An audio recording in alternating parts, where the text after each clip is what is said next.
안녕하세요. 사연 왔어요 톡톡입니다. 구독과 좋아요 알림 설정 꼭 부탁드립니다. 그럼 오늘의 이야기 시작해 보겠습니다. 저는 올해로 기러기 엄마 10년 차인 54살 여자입니다. 보통은 기러기 아빠들이 많은데 저는 특이하게도 기러기 엄마예요. 전 도자기를 굽는 전공을 했습니다. 도예가까지는 아니고 소소하게 공방에 있는 가마에서 작은 그릇들을 구워서 팝니다. 가끔은 아이들을 놓고 도자기 강좌도 하고요. 남편은 IT 업계에 종사를 하는 사람입니다. 미국에서 오랫동안 유학을 하다가 건강이 조금 안 좋아져서 한국에 들어왔는데 그때 심신을 다스린다고 취미생활로 도예를 시작했거든요. 저랑은 도예 선생님과 수강생으로 만났습니다. 사실 첫 만남부터 불꽃 튀는 사랑에 빠졌어요. 물론 애써서 숨기면서 선생님과 제자 사이를 유지하기는 했지만 기침과 사랑을 숨기기가 어렵잖아요. 수강생들이 모두 눈치챘을 그때도 저희는 꿋꿋하게 넌 선생이고 난 학생이야 를 고수했지요.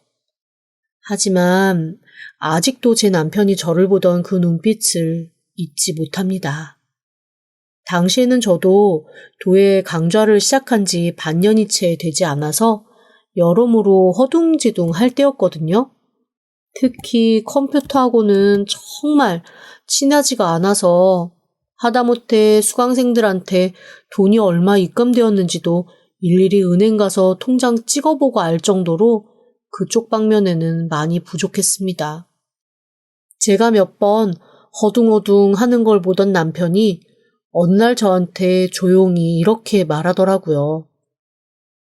저기 혹시 기계나 기술이 싫어서 그러시는 거예요? 아니면 못해서 그러시는 거예요? 못해서 그러는 거예요. 저 어렸을 때부터 엄청난 기계치였거든요. 그래서 지금도 저희 부모님은 만약에 도자기 굽는 거를 기계로 해야 되는 거면 저 도자기 굽는 것도 못했을 거라고 놀리세요. 제 별명이 살기마예요, 살기마. 살기마요? 살기마가 뭐예요?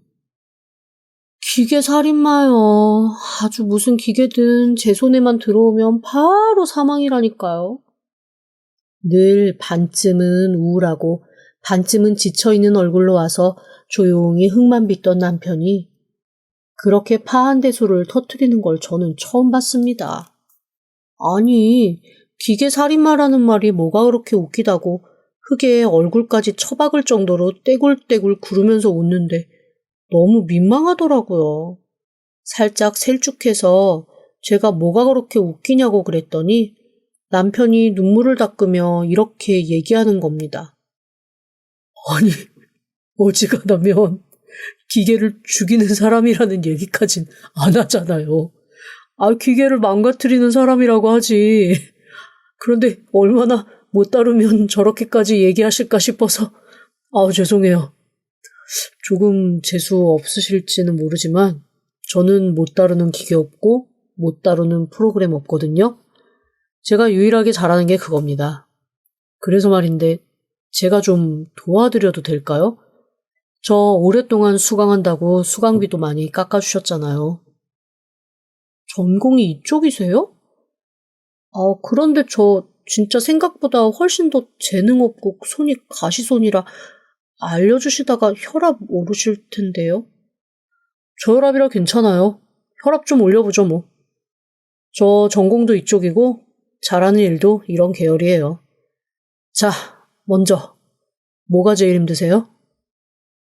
사실 저는 인터넷 뱅킹도 잘 못하고 공인인증서 이런 것도 너무 힘들어서 매번 은행 가서 얼마 들어왔는지 확인하는 게 너무 힘들어요. 그리고 수강생마다 사실 수강료 내는 날이 다르잖아요. 딱 내야 하는 그날에 맞춰서 수강생한테 문자 보내야 되는데 그거 챙기는 것도 너무 힘들어요. 그러면 돈이 얼마가 들어왔는지 한 번에 확인할 수 있고, 그 다음에 각 수강생들한테 맞춰서 언제 수강 신청하셔야 된다, 언제까지 기한이다, 이런 사실을 알려주는 문자가 자동으로 감염되는 건가요? 그게 가능해요? 그건 신의 영역 아니에요? 아니요. 프로그램의 영역이죠. 충분히 가능해요. 그리고 일일이 하나하나 입력하는 것도 힘드실 테니까, 말로 얘기하면 자동으로 프로그램이 알아서 할 수 있게끔 제가 구성해드릴게요. 그 얘기를 하는 남편이 저한테는 마치 신처럼 보였습니다. 아니, 그런 거는 TV에서 나오는 천재들이나 하는 짓인 줄 알았는데, 그거를 너무나 아무렇지도 않게 얘기를 하고, 저한테 실질적으로 운영을 하려면 구체적인 제 정보가 있어야 되니 언제 시간 되는 날 직접 와서 제가 보는 앞에서 프로그램을 짜겠다고 하더라고요. 그런 거는 깊은 산골 수련원 이런 데 들어가서 면벽 수행하듯이 해야만 나오는 줄 알았던 저에게 커피 한 잔 마시는 시간에 될 듯한 분위기로 아무렇지도 않게 말하는 그 자체가 너무 멋있어 보였습니다. 원래 사람이 다른 사람한테 반하는 순간은 나한테 없는 모습을 상대에게 봤을 때인 거잖아요. 제가 남편에게 반한 지점은 바로 그 지점이었습니다. 엄청 설레고 두근거리더라고요. 며칠 뒤 남편은 정말로 몇 시간 뚝딱거리지 않아 제가 원하는 꿈의 프로그램을 짜주었습니다. 굳이 컴퓨터 열 필요도 없고 핸드폰에 오는 문자를 보고 그때그때 제가 말로 설명을 하면 그게 자동으로 문자도 보내주고 은행에 얼마가 들어왔는지도 체크해주고 세상 천지 이렇게 편할 수가 없더라고요. 그 어려운 것을 너무 편안하게 아무렇지도 않게 해내길래 저는 그게 큰돈이 들어가는 일이라는 것도 당시에는 몰랐습니다. 그런데 얼마 뒤 저처럼 공방을 운영하고 있는 선생님들을 만나서 요즘에 이러이러한 프로그램으로 좀 편안하게 운영을 하고 있다라는 얘기를 했더니 갑자기 선생님들이 저를 눈이 동그래져가지고 바라보시는 거예요. 어머, 박 선생님, 공방 엄청 잘 되나 보다. 수강생 많아요? 아니요. 수강생은 예전하고 별로 달라진 거 없는데요. 그냥 간신히 월세 내고 저 먹고 살 정도? 저 안 그래도 가마도 사야 되고 흙도 사야 되는데 그거 조금 부족해서 얼마 전에 대출 신청하고 왔어요. 아니, 대출 신청하는 사람이 어떻게 그렇게 비싼 프로그램을 개발해서 썼어요? 비싼 프로그램이요? 제가 쓰는 이거 비싸요? 그랬더니 다들 대체 얘는 뭐 하는 앤가 싶은 얼굴로 저를 바라보며 어이없어 하시더라고요. 그제서야 저는 알았습니다. 그렇게 저한테 맞춤으로 무언가 프로그램을 짜서 기획해 주는 게 적게는 몇 천만 원, 많게는 억 단위까지도 들어가는 아주 비싼 일이라는 걸요. 순간 너무 당황스럽더라고요. 다들 저한테 얼마 했냐고 물어보는데 이거 공짜로 받았다는 얘기를 할 수가 없는 거예요. 만약에 다른 사람들이 자기도 그럼 공짜로 쓰고 싶다라고 하면 어떡해요. 저는 도움을 받았지만 그 사람한테 피해를 줄 수는 없는 노릇이잖아요. 그래서 그냥 어색하게 웃으며 아직 비용 얘기를 끝내지 않아서 전해줄 수 없다고만 얼버무렸습니다. 다른 사람들이 모두 자기도 너무 필요한데 그렇게 맞춤으로 하는 프로그램 비싸서 차마 엄두도 못 냈다며 꼭 좋은 사람 있으면 알려달라고 얘기를 하더라고요. 그날부터 저의 또 소심한 고민은 시작되었습니다. 분명히 그 사람한테 얘기하면 왜 그런 쓸데없는 소리를 하냐고 어쩐지 욕을 먹을 것 같기도 하고 그렇다고 선생님들이 헤어지는 그 시간까지 꼭 알려달라고 신신당부를 했는데 저만 쓰고 다른 사람들을 모른 척하기도 그렇고 너무 곤란해서 소심한 저는 또 끙끙 앓게 되더라고요. 그래서 다음날 남편이 다시 수강하러 왔을 때 몹시 조심스럽게 눈치 보며 더듬더듬 이렇게 얘기했습니다. 저기 제가 실수를 한 것 같은데요. 제가 몰랐거든요. 만들어주신 프로그램이 사실은 되게 비싼 거고, 제가 이렇게, 공짜로, 받을 그런 일이 아니라는 걸 얼마 전에 지인들 만나서 얘기하다가 알게 됐어요. 제가 평생 벌어서 조금씩 갚아도 다 못 갚을 만큼 큰 돈일 것 같기는 한데, 그래도 조금만 양해를 해주시면 제가 꼭 비용은 지불할게요. 그리고 제가 좀 말실수를 해서 다른 선생님들도 이 프로그램 되게 필요하신 것 같은데 혹시 물어보시면 제가 얼마라고 말을 해야 되는지. 그러자 남편이 피식 웃으며 저한테 이렇게 얘기하더라고요. 안 그래도 워낙 이런 쪽을 모르셔서 금액도 모르시겠거니 했어요. 제가 만약에 돈을 받으려고 했으면 진즉에 얼만데 얼마 주십시오 라고 돈 얘기부터 했겠죠. 저 선생님한테 돈 받을 생각 없었습니다. 대신 그분들한텐 제 번호 알려주고 연락하라고 하세요. 제가 특별히 선생님 지인들이면 아주 저렴하게 잘 해드리겠다고 했다고 꼭 자랑하시고 밥도 얻어 드시고요. 아셨죠? 그렇게 말해주는 얘기를 들으니까 너무 고맙더라고요. 그리고 한편 이 사람이 나한테 왜 이렇게 잘해주지? 라는 생각도 들었습니다. 사실 돈 벌려고 하면 몇 천만 원에서 몇 억은 후딱 벌 수 있는 일을 제 이름 하나 걸고 그냥 저한테 맛있는 거 얻어 먹으라고만 하면서 넘어가는 건 아무리 눈치 없고 무딘 사람이 봐도 긍정적인 사인 아닌가요? 이거를 다시 한번 확인을 해야 하나? 아니면 내가 그냥 혹시 헛물 켜는 건가? 나 혼자 쓸데없이 김치국 마시고 있는 게 아닌가 이런저런 생각을 하며 혼자 침묵을 지키고 있자 남편이 살짝 피식 웃으면서 저한테 이러더라고요. 와, 선생님. 진짜로 눈치가 없으신 거예요? 아니면 그런 척 하시는 거예요? 아니면 제가 먼저 말하기를 기다리고 계신 거예요? 아니, 남자가 이 정도 했으면 이거는 좋아한다는 소리구나라고 알고 조금은 반응을 보여주셔야 되는 거 아니에요? 참. 저 지금 선생님한테 잠재적으로 거의 집 한 채에 투자한 거거든요. 그런데 그렇게 아무 말도 안 하고 계시면 제가 너무 민망하잖아요. 그 얘기를 듣자 갑자기 얼굴이 붉게 달아오르면서 가슴이 쿵쿵 아주 심하게 뛰었습니다. 그리고 한편으로는 너무 좋더라고요. 저 혼자만 이 사람을 마음에 두고 있었던 게 아니구나라는 생각과 함께 생각보다 내가 이 사람을 되게 많이 마음에 두고 있었구나라는 생각까지 복합적인 감정이 밀려오며 혼자 배시시 웃음이 새어나왔습니다. 저희는 그날부터 스승과 제자가 아닌 연인이 되었죠. 그렇게 5년을 연애하고 모두의 축복 속에 결혼을 했습니다. 그리고 고맙게도 금방 아이가 찾아와 주었어요. 아들아이였습니다. 아들은 공부머리 없고 예술적 감각만 풍부한 저와는 달리 완전히 남편과 머리 끝부터 발끝까지 똑 닮은 아이였습니다. 한글보다 숫자를 먼저 깨우쳤다니까요. 저로서는 버겁기 그지없는 아이였던 거죠.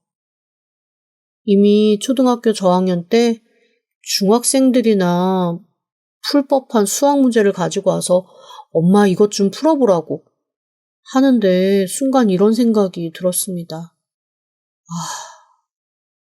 이 아이는 한국에서 내가 키울 아이가 아니다.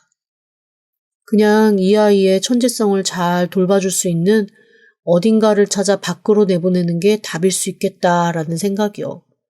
그런데 남편도 같은 생각을 한 모양이더라고요.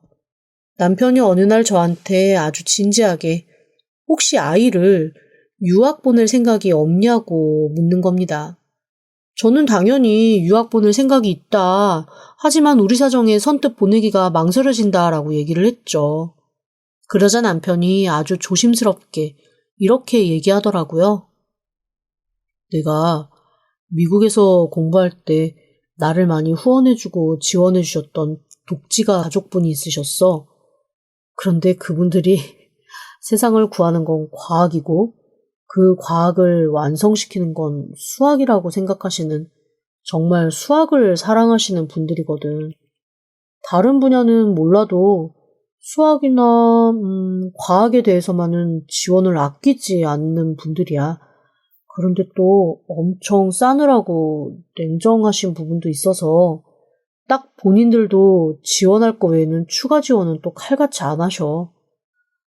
나 같은 경우도 매달 전달에 쓴 영수증을 가지고 그분들이 정산해 주시는 방식으로 지원을 받았는데 술이나 나이트클럽 이런 데 가서 쓴 돈은 절대 나한테 입금을 안 해주시더라고.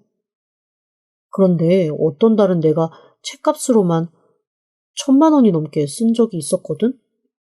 그거는 아무 말도 없이 가타부타 이런저런 얘기 없이 바로 넣어주시는 거야.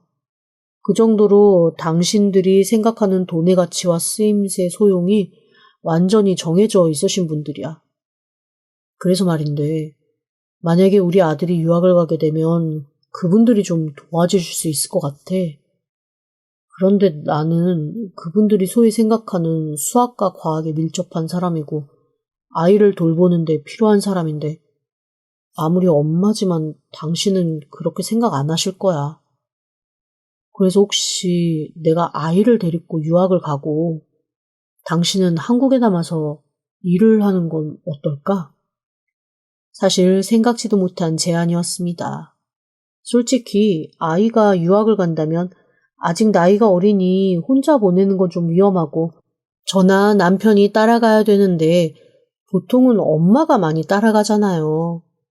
그래서 이런저런 걱정이 많았거든요. 언어도 잘 안 되는데 거기서 아이를 잘 케어할 수 있을까? 그리고 일단 아이와 제가 성향이 너무 다른데 그런 거를 잘 맞춰가며 응대해 줄 수 있을까? 아이가 머리 좋고 한 분야에서만은 천재적인 모습을 보이는데 그런 걸 학교에서 얘기했을 때 내가 과연 거기에 적절하게 반응할 수 있을까? 진짜 온갖 걱정이 저를 휘감았었는데 남편이 하는 얘기를 듣고 순간 그래, 굳이 내가 갈 필요가 없이 영어 잘하고 아이와 관심사 분야 비슷하고 게다가 지원해준다는 사람과도 친분이 있는 남편이 가면 되잖아 라는 생각이 드는 겁니다. 저야 뭐 계속 남편을 보러 왔다 갔다 하면 될 일이었으니까요. 다만 사이 좋은 저희 부부가 헤어져서 지내야 한다는 거, 그거 하나가 조금 마음에 걸리고 제가 감당하고 극복해야 될 부분이기는 했죠. 아이에게 얘기했더니 아이는 부모님과 떨어져 살아야 된다는, 엄밀하게 얘기하면 저와 떨어져 살아야 된다는 그것보다 일단 자기가 하고 싶은 공부를 마음껏 할 수 있는 상황이 벌어졌다는 거에 훨씬 더 흥분하는 것 같았습니다. 아들놈한테 좀 서운하기도 했지만 그런 놈이니 이렇게까지 천재적으로 공부를 하겠거니 하고 그냥 또 넘어갔죠. 어쨌건 남편의 제안대로 저희는 아이를 외국으로 보내기로 했습니다. 그리고 저는 팔자에도 없는 기러기 엄마의 생활을 시작하게 됐죠. 처음 몇 년은 제가 열심히 한국에서 돈을 모아 방학 때마다 아이를 보러 갔습니다. 그리고 남편도 아이가 몇 주 동안 캠프를 가거나 혹은 학교에서 다만 일주일이라도 어딘가를 가는 일정이 생기면 어떻게 하든 한국을 한 번씩 나와서 저를 만나고 가곤 했어요. 그런데 그게 아이의 학년이 점점 올라갈수록 그것도 쉬워지는 건 아니더라고요. 제가 간다고 해서 방학 때 아이를 계속 만날 수 있는 것도 아니었고요. 아이는 정말로 머리가 좋고 공부를 잘해서 여기저기 불려다니며 경진대회 같은 것도 많이 나가고 그러다 보니 방학 때 집에만 있는 게 아니라 남편과 함께 어떨 때는 독일, 어떨 때는 스위스로 가서 경진대회에 참여를 해야 되는 경우도 많이 생겼습니다. 그런데 그때마다 제가 또 거기를 쫓아가서 같이 시간을 보내기에는 저 역시도 여의치 않은 상황들이 종종 벌어졌습니다. 경진대회 일정이라는 게 몇 달 전에 나오는 것도 아니고 아들이 입상을 하면 바로 다음 주에 독일을 갔다? 독일에서 또 입상을 하면 또 바로 다음 주에 스위스를 간다거나 그런 식으로 진행이 되다 보니까 한국에서 제가 수강생들의 일정과 저의 스케줄 이런 것들을 통틀어 아이의 일정을 맞추는 건 현실적으로 불가능했습니다. 그렇게 시간이 점점 지나면서 모든 기러기 부부들이 겪는 소원한 관계가 저희한테도 찾아오고 말았어요. 어느새인가 매일 화상통화를 하며 서로 힘내라 그립다. 아이에 대한 얘기 나누던 저희 부부는 일주일에 한 번 안부 문자 정도 주고받는 사이. 다시 한 달에 한 번 정도 생각나면 별일 없냐라는 문자 주고받는 사이가 되었습니다. 특히 아이가 크고 아이의 천재성이 더 도드라져 뒷바라지를 더 많이 해야 하는 상황이 되고 그곳에서 해주는 후원만으로는 부족해 제가 한국에서 돈을 벌어 아이에게 보내야 되는 상황까지도 왔어요. 100% 후원으로만 아이를 키울 수는 없는 노릇이니까요. 게다가 아이는 공부에 대한 욕심이 클 뿐 아니라 그 공부에 뒷받침되는 다양한 레저 활동에도 관심이 많아서 그런 비용들은 고스란히 다 부모인 저희의 몫이었습니다. 그래도 아이가 잘 자라주니 고맙다는 생각을 하며 저 역시 한국에서 쉬는 시간 없이 최선을 다해 수업을 하고 도자기를 만들어 팔며 그 돈을 마련해서 아이에게 보냈죠. 중간중간 날아오는 아이의 수상 소식, 그리고 엄마 고마워요 라는 아이의 모습에 그걸 위안으로 삼아 또 지나온 세월이 흘렀습니다. 그리고 그 시간을 지나면서 저는 남편과 조금씩 요원해지기 시작했어요. 사실 제가 요원해졌다기보다는 남편이 저한테 소홀해졌다고 하는 게 맞을 것 같습니다. 보통 아이와 통화를 할 때면 늘 아빠 어디 있니? 라면서 남편을 바꿔달라고 하는데 언젠가부터 아이와 통화를 할 때마다 남편이 제 전화를 받지 않는 경우가 많이 생기더라고요. 아들도 아빠가 자꾸 집을 비운다고 투덜거리면서도 또 사내 아이라 그런지 무심하게 넘기더라고요. 일단 아이가 너무 바쁘니 다른 데 관심을 갖는 것에 신경을 쓰지도 않고요. 건성건성 아빠한테 전화라고 할게요 라고 말하기는 했지만 그 말이 전해진 건지 아니면 남편이 무시한 건지 남편에게 전화가 오는 일은 거의 없었습니다. 그리고 주변에서 가끔 저한테 이런 얘기를 하는 경우가 있었거든요. 아우, 그래도 방학 때 되면 애는 못 보더라도 남편 보러 한 번씩은 가야지. 어쩜 그렇게 한 번으로 안 가요? 그때마다 저도 일이 있으니까 못 간다는 핑계를 대기는 했지만 사실 진짜 이유는 따로 있습니다. 아이가 중학교 다닐 때였을 거예요. 제가 큰 마음 먹고 일을 한번 싹 정리를 한 채 아예 한 달 일정으로 아이한테 간 적이 있었거든요. 그리고 그때 저는 사실 굉장히 복잡한 마음으로 한국에 다시 돌아왔었습니다. 대부분 엄마들이 혼자 아이를 데리고 나가서 지내는 경우는 많아도 저희 집처럼 엄마가 한국에 있고 아빠가 아이를 데리고 외국에 나가는 경우는 많이 드물잖아요. 제가 그 사회에서 되게 이상한 엄마가 되어 있더라고요. 의도한 건 아니지만 뭐랄까 약간 아빠한테 자식 맡겨놓고 방치하는 엄마 그렇게 되어 있는 걸 제가 느낄 수가 있었습니다. 그렇다고 해서 남편이 저를 나쁘게 얘기하거나 다른 사람들한테 제 욕을 하거나 그런 건 절대 아니었어요. 오히려 남편도 좀 억울하다는 입장이더라고요. 자기는 시간 날 때마다 이게 훨씬 합리적이었고 이럴 수밖에 없는 환경과 상황이었다라는 거를 마음껏 설명을 했는데 그래도 사람들은 자기가 생각하고 싶은 대로 생각하고 자기가 믿고 싶은 대로 믿잖아요. 전혀 소용이 없더래요. 오히려 어떤 사람은 남편한테 이렇게 타박까지 주더랍니다. 아이고, 그렇게 애써서 마누라 편 들어줄 거 없어. 어차피 마누라는 한국에 있고 여기서 고생하는 거는 그쪽인데 뭘 그렇게 극구 마누라 편 들어서 괜찮다고 애써서 얘기해. 우리도 알 건 다 알아. 아이고, 아니 땐 굴뚝에 연기 난다더니 남편이 그게 아니라고 말을 하면 할수록 저는 남편에게 아이를 딱 두고 혼자 한국에서 눈물 앓아 살고 있는 나쁜 여자가 되고, 남편은 그런 저를 있는 대로 감싸 안으며 아이 뒷바라지에 헌신하는 아빠로 세팅되는 걸 막을 수가 없었다고 했습니다. 한번 그렇게 불편한 상황에 노출되고 나니까 그 다음부터는 미국을 가는 것도 좀 꺼려지더라고요. 남편도 제가 가니 오히려 조금 불편해하는 것 같기도 했고요.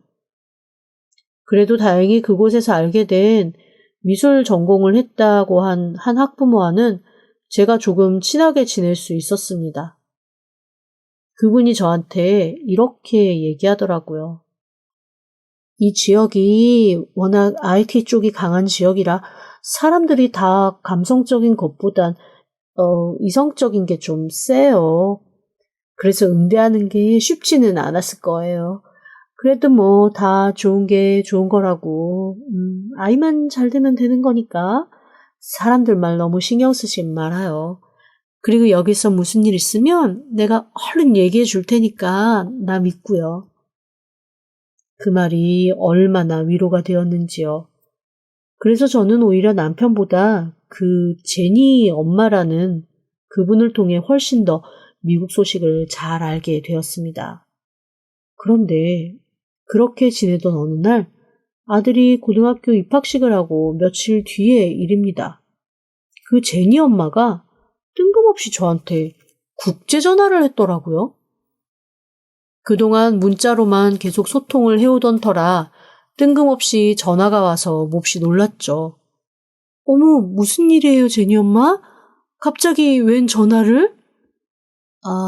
저기 혹시 요즘에 제이슨 아빠하고 뭔가 얘기하는 거 있어요? 애 아빠요?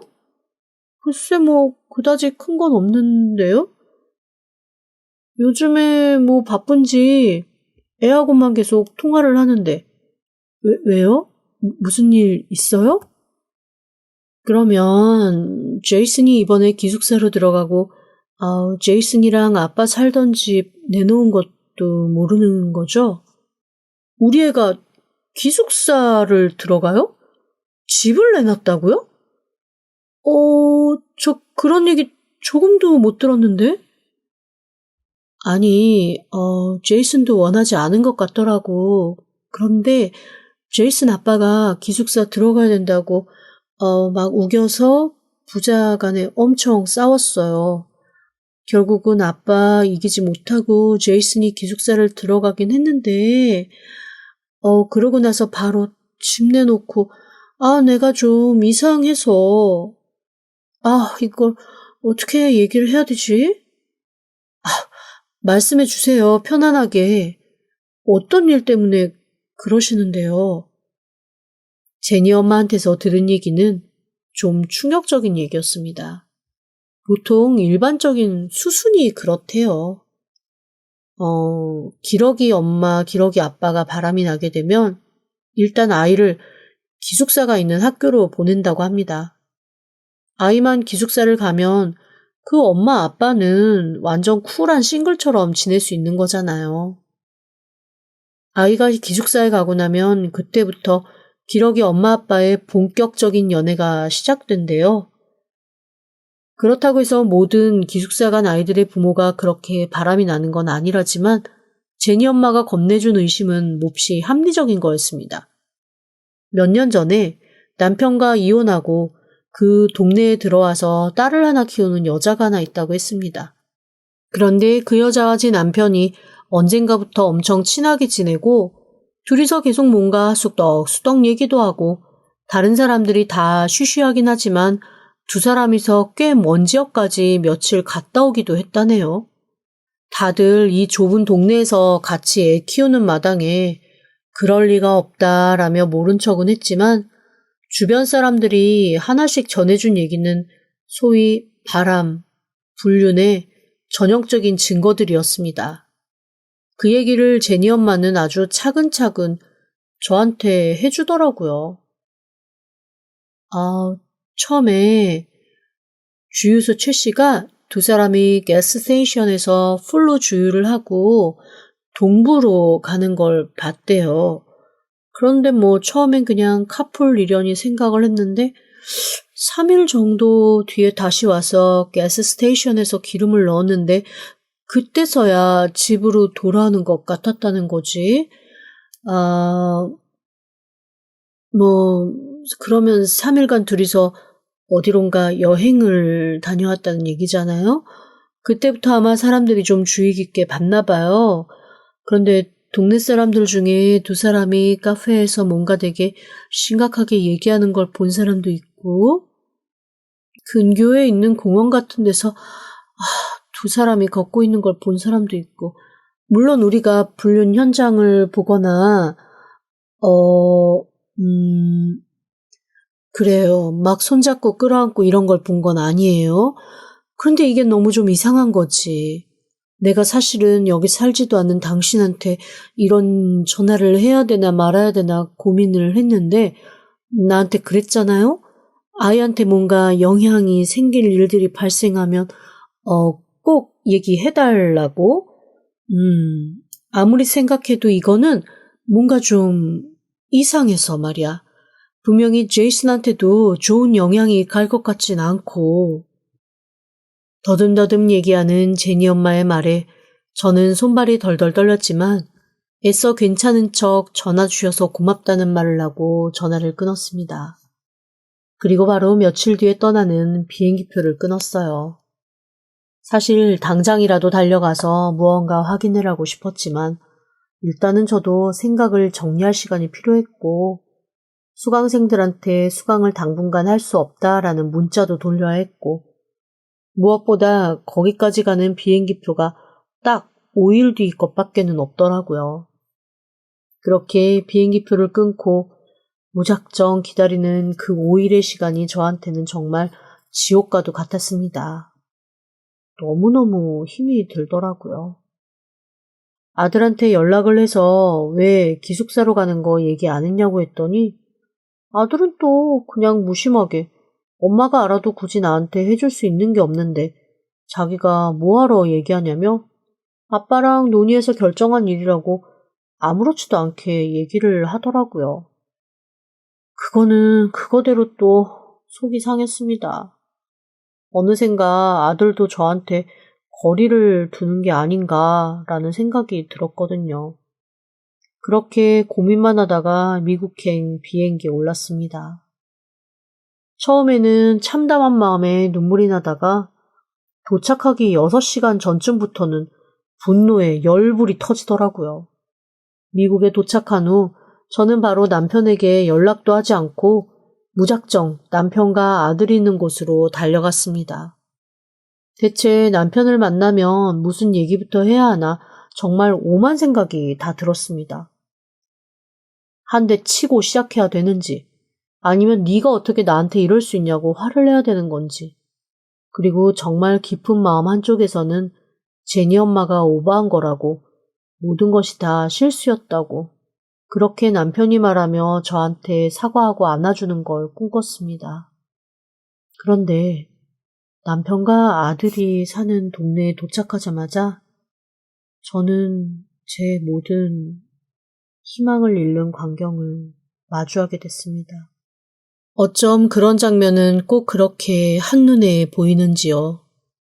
제니 엄마가 말한 여자가 분명한 한 여자와 남편이 차에서 내리는 광경을 미국 도착해서 남편과 아들이 사는 그 동네에 도착하자마자 보고 말았습니다.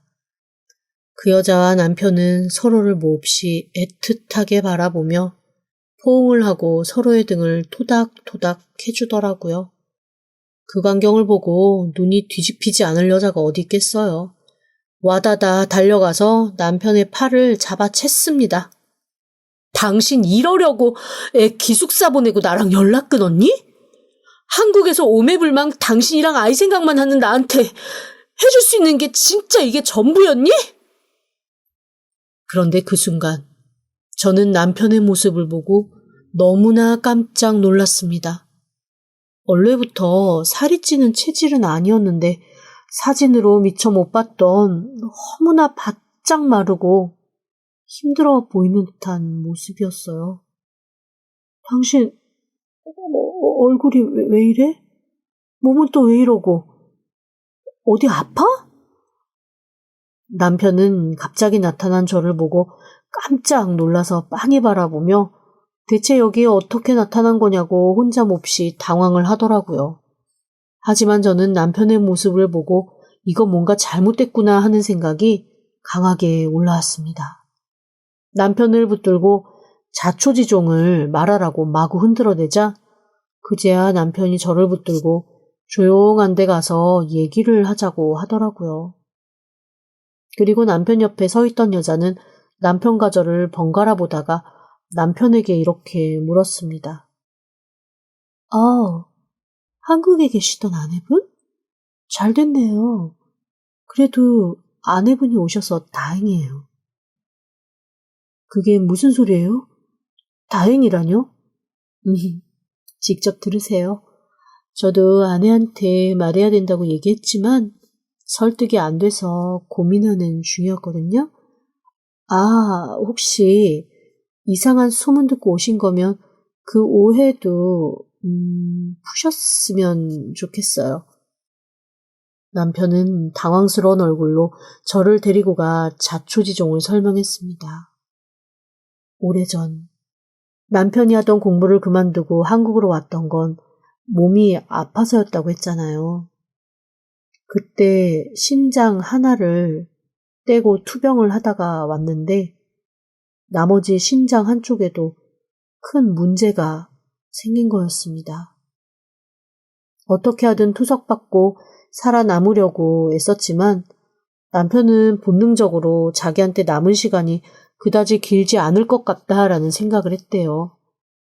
하지만 이런 얘기를 아들이나 저한테 하면 한창 공부해야 하는 아들은 공부도 제대로 끝마치지 못할 거고 저는 또 저대로 한국에서의 삶을 제대로 살지 못할 테니 어떡하든 혼자 해결해 보려고 한 모양이었습니다.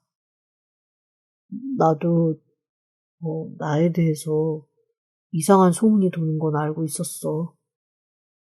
그리고 당신이 여기 이렇게 왔다는 건 분명히 제니 엄마가 당신한테 전화를 한 거겠지? 안 그래도 얼마 전부터 제니 엄마가 나를 보는 눈빛이 곱지 않다는 건 깨닫고 있었거든.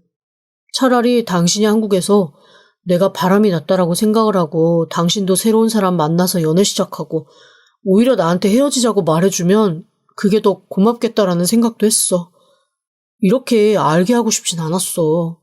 나 조만간 여기 요양병원에 들어가.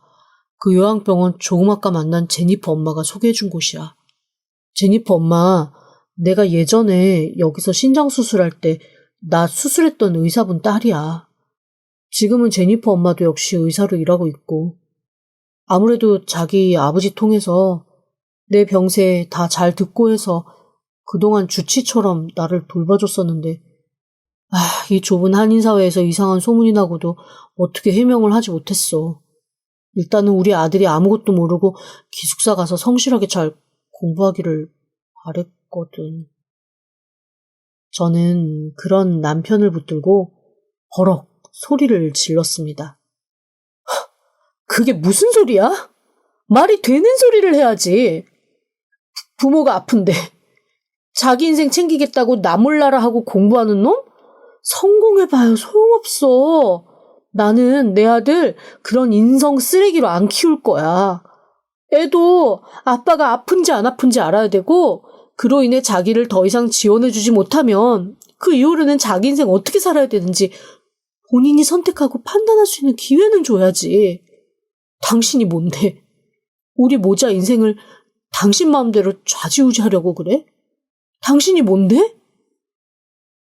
제가 그렇게 버럭 소리를 지르자 남편이 미안하다며 눈물을 뚝뚝 흘리더라고요. 저는 바로 아들에게 연락을 해서 이 모든 사실을 다 말해주었습니다. 아들은 황당한 얼굴로 아빠가 그냥 나이 들어 기운이 없고 다이어트 한다고 했기 때문에 말라가는 거라고 생각을 했었대요. 아무리 무심한 아들놈이라지만 아유 그래 이러니까 사내 놈이지 싶기도 하고 아들도 아주 냉정하게 한마디 하더라고요. 자기는 알아서 공부할 테니 엄마는 아빠 한국으로 모시고 가서 제대로 치료받게 하라고 말이죠. 아들의 말을 듣고 저는 남편을 데리고 한국으로 돌아왔습니다. 그리고 그날부터 최선을 다해 아주 열심히 남편을 케어하기 시작했어요. 다행히 마음도 편해지고 제대로 된 치료를 성실하게 받아서 남편은 조금씩 호전 양상을 보이고 있습니다.